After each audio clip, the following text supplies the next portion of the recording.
Well, it's been a while since I've drawn anything.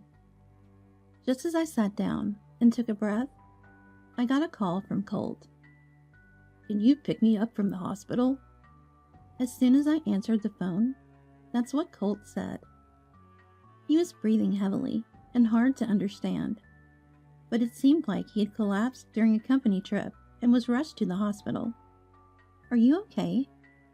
Yeah, I'm much better now. How long do you think it'll take you to get here? The bill's going to be steep without my insurance card. After telling Colt it would take me about an hour, I started getting ready. But when I got my hands on Colt's insurance card, something clicked. It was the missing piece that connected all the dots. Be careful on your way here. Sure, I'll bring the divorce papers. Huh? His dumbfounded response was my cue to hang up the phone. Colt's probably bewildered and can't grasp the situation right now. All right, the showdown is set for the hospital. My name is Eleanor, a 38-year-old housewife. Drawing is my hobby, and I used to be a web designer. After marrying Colt, I started infertility treatments, so I'm currently not working. Colt and I met at what you might call a matchmaking party. We both felt this is the one the moment we met, and smoothly progressed to meeting each other's parents 2 months later. Being of the right age to marry, both our parents and in-laws were delighted and supportive. Even after 5 years of marriage, we still have monthly dinner parties with our parents, maintaining a great relationship. Yet we don't have any children. Turns out, after getting married, it was discovered the issue was with Colt. Fortunately, both of us have siblings, so there wasn't any pressure to have grandchildren. But Colt loves children and really wanted one. Colt's company is quite large, and he often works overtime, but he earns more than twice what I used to make. Perhaps that's why he suggested infertility treatments. I also wanted children, so I agreed, enticed by the appealing offer to focus on the treatment and take it easy otherwise. However, even after 3 years of infertility treatments, we still hadn't had any children. I was fine without children, happy just being with Colt, but he couldn't let it go. Did we try in vitro fertilization? Sure, I guess. I'm sorry for putting this all on you, Eleanor, but I really want a child. Colt apologized, but I didn't feel bad at all. The fact that Colt wanted a child with me simply made me happy. And above all, he was cooperative with the treatment. So I resolved to keep trying, as long as he wanted to continue. In vitro fertilization was costly, and though Colt earned well, it wasn't without its financial burdens. Because of that, I considered starting a part-time job, and brought it up with Colt, but he was against it. Apparently, at Colt's company, it's customary for wives to be homemakers, and he felt it would be improper for me to work in that environment. He's a man with his pride, I guess, so I prioritized his feelings and gave up the idea of working for the time being. However, that doesn't mean we were financially comfortable. Colt understood that too. After giving it some thought, he decided to start a side job, despite already having lots of overtime. When I asked if he was sure he could handle it, he insisted. Eleanor, please, just focus on the infertility treatment. He didn't tell me much about this side job, but since then, Colt's been coming home later and later. Sometimes he had business trips and stayed overnight at unknown locations due to confidentiality obligations. Then one day, I got a call from my best friend Florence. It's been a while. How are you? Hey, I'm not working right now, just taking it easy. Florence chuckled at my reply, but then fell silent. She hesitantly started asking about Colt. Hey, Eleanor, how are things with Colt? I think we're doing well. That's good. I hope so. I tilted my head at Florence's hesitant response, but continued sharing our recent events. The conversation was enjoyable, until we touched on the topic of Colt's side job, and Florence's tone turned somber. Is Colt around today? He's on assignment. That includes an overnight stay. I don't know where, though. I see, but surely not. What do you mean? Nothing. It's nothing. Don't worry. After brushing off the subject, Florence quickly changed the topic. Although I felt a bit uneasy, I soon forgot about it as the conversation moved on. After hanging up, some unpleasant thoughts crossed my mind. But Colt had been fully supportive of our infertility treatments, and always surprised me with gifts when he returned from trips. His care and affection were evident, so I chose to trust Colt and devote myself to the treatment. During this time, Colt had to go on a company trip. It was an event where families could usually join, but this year, due to poor company performance, it was employees only. I really wanted you to come along, but I'm sorry. It's fine, don't worry about it. Colt seemed relieved by my response and cheerfully started preparing for the trip. Let's plan a getaway for ourselves on the next day off, a change of scenery. That sounds wonderful. I'll start looking for some place to go. I was thrilled about Colt's invitation. Maybe Hawaii this time, or Anchorage would be nice too. Oh, but considering Colt's fatigue, a nearby hot spring might be a relaxing option. As I was pondering this, something fell from Colt's bag. He picked it up quickly, so I couldn't see what it was, but he seemed a bit flustered. Actually, Eleanor, there's something I need to ask you to do while I'm away. He said this watching my reaction. He wanted me to pick up some documents from the city office and then buy some necessities for his work, he said. You're the only one I can rely on, Eleanor. And I gladly accepted without hesitation. However, the shopping list was extensive, requiring visits to several stores, making it an all-day affair. So it looked like I'd only have time for a quick tea break on my own. I was a bit disappointed, but if it meant being helpful to Colt, I didn't mind. On the day, Colt, in an unusually cheerful mood, patted my head and said, I'll be back, while wearing a brightly colored shirt and an unfamiliar necklace. Where did you get that necklace? Oh, this? It's from my side job. Does it suit me? Uh-huh. He used to dislike jewelry. I wondered if there had been a change of heart. He even seemed to be wearing a different perfume, almost like a different person. But commenting on his fashion choices might ruin his employee trip, so I refrained from asking more. Colt left for his trip with a smile. I finished my chores and prepared to go out. In the morning, I went to the city office, collected the documents, and then visited each store, buying the specific items he requested. They were just ordinary stationery items, but because he had specific brands, I had to visit different stores. By the time I got everything, the day had almost ended. I decided to treat myself to Korean cuisine, something we usually don't eat because Colt doesn't like spicy food, but I've always enjoyed spicy dishes. After savoring a spicy meal for the first time in a while, I messaged Colt that I had bought everything, but he didn't read the message. Maybe he was caught up in the fun of his company party. With that thought, I headed home with my many bags. Well, shall I draw something? It's been a while, I thought as I sat down and took a breath. That's when I got a call from Colt.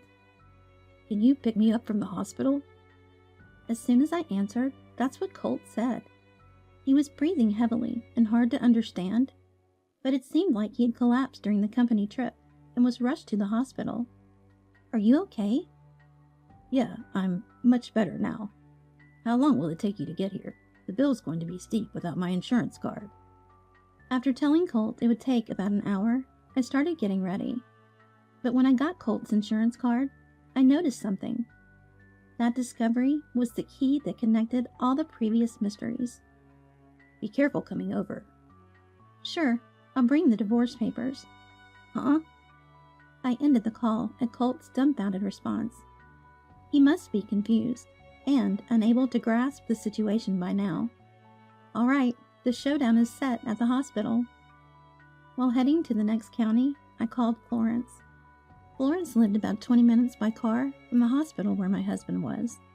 After I explained the situation, she agreed to come without hesitation, so I decided to pick her up first. As soon as Florence got in the car, she apologized with a serious look. Actually, when I called you last time, I saw someone who looked like Colt walking with another woman. He seemed different from when I last met him, though I wasn't sure. Saying this, Florence showed me a photo on her mobile phone. It captured Colt, dressed in flashy clothes I'd never seen before, walking arm in arm with a woman who had a gentle look. Looking at the photo, I thought to myself, I knew it. Furthermore, Florence showed me another photo. Incredibly, this woman was Florence's neighbor. They knew each other's last names at best, having never spoken directly. So whenever this woman went out, Florence discreetly followed her, capturing her secret meetings with Colt in photos. The wife of that man, despite having a child and a husband who works long hours, having an affair. It's true, you can't judge a book by its cover. I nodded repeatedly to Florence's words. The photos showed them repeatedly entering and exiting hotels. This must have been tough for you, especially with your busy work schedule. It's okay. I can work anywhere as long as I have my computer. Don't worry about it. Besides, I couldn't stand the thought of my best friend Eleanor being betrayed. I'm sorry I couldn't tell you right away. I shook my head at Florence's apology. Even if she had told me then, I probably wouldn't have believed it. More than that, I was immensely grateful that she had gathered this much evidence. When I expressed my gratitude, Florence, with tears in her eyes, said, "I'll do anything to help." Arriving at the hospital and heading to the treatment room, Colt was lying on the bed, connected to an IV drip. I didn't speak to Colt, but went straight to the nurse's station to explain the situation. The nurse was initially surprised, but quickly called the attending doctor. Before the doctor arrived, the nurse hesitantly explained the current situation. Actually, the woman accompanying your husband is also receiving treatment here. Yes, I had my suspicions. The nurse gave a wry smile at my response. Then the doctor arrived, and I decided to hear the details in a separate room. Colt and the woman had eaten at a seafood restaurant, and then were brought to the hospital for food poisoning. They were receiving treatment, such as IV drips, but the earliest they could be discharged was the day after tomorrow. Colt, unaware of this, had asked me to pick him up. After thanking the doctor and finishing the paperwork, I noticed a man doing the same nearby. At the same moment Florence signaled to me. The man looked our way. "Excuse me, are you with that gentleman over there?" "Yes, I am. I'm Colt's wife." "Oh, I see. I'm Warren, Dana's husband. It seems we both had quite the misfortune." I was taken aback by what the man Warren continued to say. Apparently Dana had told Warren that when they got food poisoning, she just happened to be in the same restaurant with someone. When I revealed the truth, Warren was initially skeptical. But after seeing the photos, he was speechless and visibly shocked. Florence, Warren, and I discussed our plan, and then headed together to the hospital room. We could hear laughter from the room, but it suddenly stopped as we approached. We looked at each other and decided that I should enter the room first. "Colt, are you okay?" "Ah, Eleanor, sorry for the late hour." "Don't worry about it. Quite the eventful company trip, huh?" "Yeah, really." Colt, comforted by my gentle tone, seemed to mistake the words I had said on the phone for a misunderstanding. I kept smiling and continued talking to Colt. "Should I contact someone for you? Maybe a colleague?" No need for that. I've already taken care of it." I almost laughed at Colt's panicked reaction, but I pretended to be oblivious and turned to Dana. And who might you be?" Well, we just happened to get food poisoning at the same place, right?" As Colt looked for agreement, Dana timidly answered, "Yes, that's right." From my perspective, knowing the truth, their behavior seemed painfully forced, but I maintained my smile. "Oh, I see. Actually, Florence came with me because this hospital is close to her house." "Florence is here?" At my cue, Florence and Warren entered the room. Dana's face contorted upon seeing Florence. I didn't miss Dana's moment of panic and quickly pointed it out. "Actually, Dana, you're neighbors with Florence, aren't you?" Yes. She's someone I occasionally greet. Wait, how do you know my name?" Dana was trying to agree with me when she realized I knew her name. Her face turned pale as she braced for my next move. That's when Florence spoke up. "Hello there. I learned your name just a moment ago from your husband, but I recognize your face quite well. After all, you're always arm in arm with my best friend's husband. I've taken plenty of photos of you too. What are you talking about? That's so rude. Dana was visibly panicking, but still trying to deny her relationship with Colt in front of Warren. So you were cheating on me while I was at work? No, it's not like that. You're misunderstanding. Dana, still connected to an IV drip, tried to rise from her bed, frantically protesting. Warren directed a cold gaze at Dana. Is that so? Then are these photos of you entering the hotel just faked? How? Why? When Warren presented the photos right in front of Dana, she was at a loss for words. Understandably, as the photos showed Colt and Dana kissing in front of a hotel. How could you do this? I'm just as shocked. I was only collecting evidence because my best friend's husband was cheating. Florence scoffed at Dana, who was glaring at her, trying to shift the blame. Dana's face turned red with anger, but then she took a deep breath, turned to Warren, and started crying. I'm sorry, but it was just once. Today we just happened to bump into each other at the same restaurant. Oh, is that so? That's right. So you know I regret it. I really do love you. Dana believed Warren had only seen that one photo, so she clung to Warren, speaking in a pleading tone. However, Warren pushed Dana away and turned to Colt. Hey, what about you? Well, it's true. I'm sorry. It was just one time with Miss Dana. But only once. Really? Yes, I'm not lying. Hearing Colt's words, Warren sighed deeply.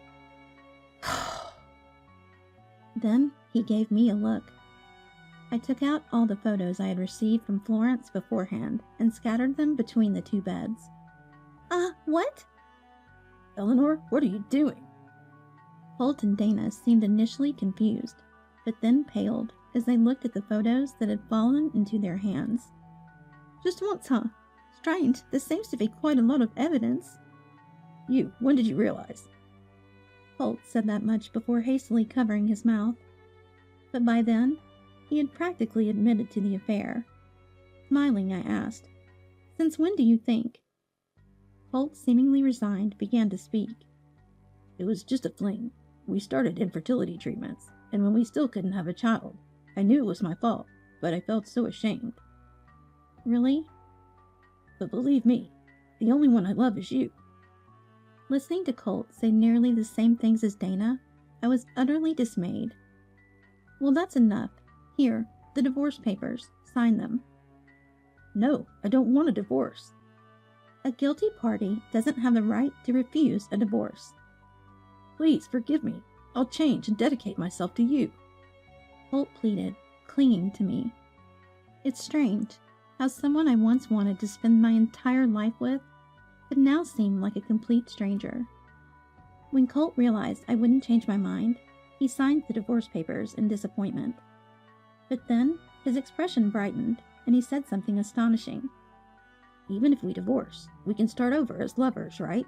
We just didn't have enough time to understand each other, right? Let's start over. His utterly selfish proposal made me burst out laughing. Thinking that a fresh start was possible in such a situation was overly optimistic. When I laughed, Colt mistook it for an affirmation and reached out to me with a bigger smile. I brushed his hand away and said, "That's not going to happen. As for the compensation in the divorce, we'll discuss that later with your parents. They'll make sure it's calculated properly." What? Bringing Dad and Mom into this is unfair. I couldn't comprehend how he found this unfair. Not just me, but Florence and Warren also couldn't help but laugh. We're getting divorced, right? It's only natural to discuss the reasons thoroughly. This is a problem between you and me, right? Divorce is a matter for both families. I've already shared everything with them before coming here. That's... Colt went silent, turning pale. No wonder, since my in-laws are both lawyers, with my mother-in-law being a well-known divorce attorney, and they were furious after hearing about this situation. Their anger, of course, was directed at Colt. Excuse me, could I also hire your lawyers? What are you saying? No way, I won't allow a divorce. Dana reacted to Warren's words. She looked at Warren with disbelief, then glared at me. If this really leads to a divorce, I won't forgive you. I'll demand compensation. Are you not aware? Compensation is something I can demand from you, not the other way around. I'm getting divorced because of you. Dana shouted at me in a near frenzy. She clearly didn't want a divorce. But even if she tried to sue me, it would lead nowhere. As I stayed silent, Dana started hurling all kinds of insults at me. But Warren's words put an end to it. It's rich coming from you. You dressed up in my clothes for dates with this guy. The room fell silent. The new clothes I thought Colt had bought were actually Warren's. Even Colt seemed shocked, staring wide-eyed at Dana. Dana tried to say something in her defense, but before she could, Florence dropped another bombshell. Oh, that reminds me. I saw someone I thought was Warren, but it turned out to be someone else. He was wearing the same shirt as Warren today. What? Everyone, including me, Warren, and Colt, was taken aback. It seemed Dana had been involved with multiple men. Florence showed Warren a photo. He turned pale as he accepted it. That guy? He's my cousin. What? Dana's face turned red with embarrassment as she hung her head down. Florence and I exchanged surprised glances, but the most shocked of all was Colt. Hey, Dana, what's this about? You said you loved only me.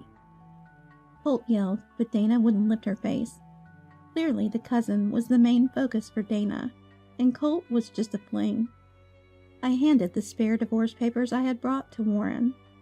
Anyway, please sign this divorce petition. I'll be contacting his place next. Wait, if you contact him, his wife will... Turns out, he was also married. I was so exasperated, I was beyond words. Warren seemed to have forced Dana to sign the divorce papers, and then contacted both their parents and his cousin. Dana, in a frenzied state, tried desperately to stop it, but being connected to an IV drip, she couldn't prevent it. Holt, utterly shocked that Dana had someone else, was in complete dismay. Florence and I exchanged glances. Then we made our preparations to leave, said goodbye to Warren, and left the hospital room. 2 days later, Colt and Dana were discharged. Each was taken home by their respective parents. After we left, Warren also left the hospital room, and the atmosphere was reportedly the worst it could be. I learned this when I visited the hospital later to apologize for the disturbance. Colt was sternly reprimanded by his parents, and agreed to pay me a significant sum in compensation, more than the standard amount. His parents said I could have all the joint savings, and I gratefully accepted. The compensation was paid by his parents on his behalf, and they intended to recover the full amount from Colt. Knowing them to be people who despise dishonesty, I was confident they would ensure full repayment. When I last saw them, both my mother-in-law and father-in-law tearfully apologized. The one good thing about marrying Colt was getting to know these wonderful in-laws. It also turned out the side job was just a lie to cover up his affair. I was speechless when I learned that Colt and Dana had met through a matchmaking service for married individuals seeking a thrill. Hearing this, Florence and I just laughed, unable to comprehend their actions. The Dana-Warren household divorced, with Warren taking custody of their child. Dana was disowned by her family, and, to pay the compensations to me and Warren, took up several day jobs, working tirelessly. As for Warren's cousin, they chose to reconstruct their marriage on the condition that the cousin would be registered under the wife's family name, and Warren decided to disown his cousin in exchange for not demanding compensation. As for me, I'm now living in a shared house with Florence. I've been hired at her design company, so income isn't an issue. I'm enjoying working again after a long time. Recently, I've been secretly rooting for Warren and Florence, who seem to be hitting it off. I believe things will work out since the child is also getting along well with Florence. I have no intentions of remarrying, so I plan to live my life to the fullest, just for myself.